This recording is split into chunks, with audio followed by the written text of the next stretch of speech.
સત્યની સાથે જનતાનો અવાજ। આપ જોઈ રહ્યા છો 24 ન્યૂઝ નેટવર્ક। તાજા સમાચાર, ઝડપી અપડેટ અને સચોટ માહિતી 24 ન્યૂઝ નેટવર્ક સમાચાર સૌથી પહેલા। કાંકરેજ તાલુકાના રાનેર ગામે આવેલી શ્રીમતી જે.એસ. પેથાણી વિદ્યાલય તથા રાનેર પગાર કેન્દ્ર શાળામાં પ્રવેશોત્સવ અને કન્યા કેળવણી મહોત્સવની ઉત્સાહભેર ઉજવણી કરવામાં આવી હતી। કાર્યક્રમ બનાસકાંઠા જિલ્લા પ્રજનન અધિકારી ડોક્ટર બ્રિજેશ વ્યાસની અધ્યક્ષતામાં યોજાયો હતો। કાર્યક્રમમાં કાંકરેજ મામલતદાર ગૌતમ દરજી, જિલ્લા પંચાયત સભ્ય ગોપાલસિંહ સોલંકી, તાલુકા શિક્ષણ અધિકારી જાદવ, નાયબ મામલતદાર અંકિત ચૌધરી, તાલુકા પંચાયત સભ્ય પોપટસિંહ જાદવ, શિક્ષક સંઘના મંત્રી વિજુભા સોલંકી, સરપંચ ચતુરસિંહ જાદવ સહિત અનેક મહાનુભાવો ઉપસ્થિત રહ્યા હતા। દીપ પ્રાગટ્ય અને પ્રાર્થના સાથે કાર્યક્રમનો પ્રારંભ કરવામાં આવ્યો હતો। વિદ્યાર્થીનીઓએ સ્વાગત ગીત રજૂ કરી સૌનું મન મોહી લીધું હતું। શાળા પ્રવેશોત્સવ અંતર્ગત ધોરણ 9 અને 11માં કુલ 234 કન્યાઓ તથા 268 કુમાર વિદ્યાર્થીઓએ પ્રવેશ મેળવતા કુલ 502 નવા વિદ્યાર્થીઓનું સ્વાગત કરવામાં આવ્યું હતું। ઉપસ્થિત મહાનુભાવોએ વિદ્યાર્થીઓને અભિનંદન પાઠવી ઉજ્જવળ ભવિષ્ય માટે શુભેચ્છાઓ આપી હતી।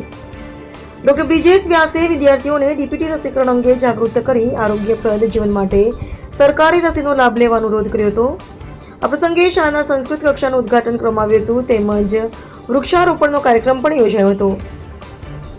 આ કાર્યક્રમમાં સફળ આયોજનમાં આચાર્ય પ્રવીણભાઈ જોશી, એમબી ઠાકુર, ભુરાભાઈ દેસાઈ, ડીએન પટેલ, દર્શનાબેન, આંગણવાડી સુપરવાઇઝર મિત્તલબેન ચૌધરી તથા સમગ્ર સ્ટાફે મહત્વપૂર્ણ યોગદાન આપ્યું હતું।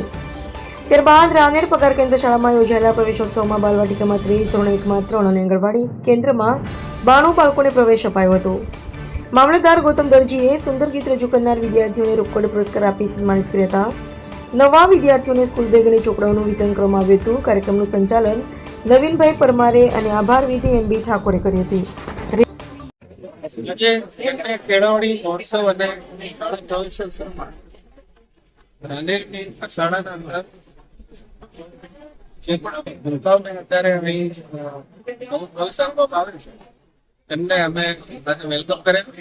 સાથે સાથે મારી પ્રજાને એક રિક્વેસ્ટ છે કે તમામ બાળકોના આરોગ્ય સંબંધી જે પણ સેવાઓ છે વર્ષમાં 2 વાર અમારા આરોગ્યની ટીમો આવીને આપી રહે છે। આ સમયે બાળકો અહીં હાજર રહે અને સાથે સાથે અત્યારે ડીપીટી અને ડીડી રસીની ઝુંબેશ ચાલે છે તેના અંદર બધા બાળકોને રસી અપાવે। આ મુદ્દા ઉપર અમે થોડી વાત કરી છે અને તમામને હું ફરીથી વેલકમ કરું શાળામાં આગળ ભણે આગળ વધી। સાહેબ, શાળા ઉત્સવ વિશે તમે જે બાળકોને ઉત્સાહભેર આપણે શાળામાં પ્રવેશ કરાવીએ છીએ, પછી સાહેબ શાળાઓમાં કે શિક્ષકો દ્વારા જે ભણાવવામાં આવે છે એનું કઈ સરકાર ધ્યાન રાખે છે કે નથી? એના માટે સરકાર બહુ ગંભીર છે। અત્યારે જિલ્લા પંચાયતની નવી બોડી રચાઈ છે, આ પણ બહુ ગંભીર છે અને શાળાઓના અંદર ગુણવત્તા સુધરે અને શિક્ષકો રેગ્યુલર શાળામાં બાળકોને ભણાવે એના માટેની નવી યોજનાઓ ટૂંક સમયમાં અમલમાં મૂકનાર છે। ઘોષણા કરી છે અને આ બાબતના અંદર જે પણ કોઈ ઇસ્યુ હોય તો શિક્ષકો પણ અમને કહી શકે ત્યારે લેવાના છીએ એના અંદર એમની કોઈ પણ રજૂઆત સંબંધિત અધિકારીને પહોંચાડી। શાળા સ્વચ્છતા માટે શું નિયમો સરકારે કાઢ્યા? શાળા સ્વચ્છતા માટે જે સરકાર જે પગલા ભરે જે કમિટી છે આ કમિટીને અપેક્ષા રાખીએ છીએ સંસ્થાની કમિટીને કે આ શાળાઓના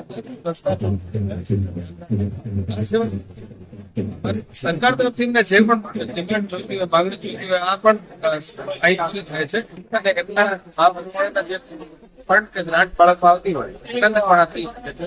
અહીં જોતા લાગે છે શાળા સંસ્થાનું ધ્યાન રાખવામાં આવે છે। આશા રાખીએ છીએ કે આ મેન્ટેન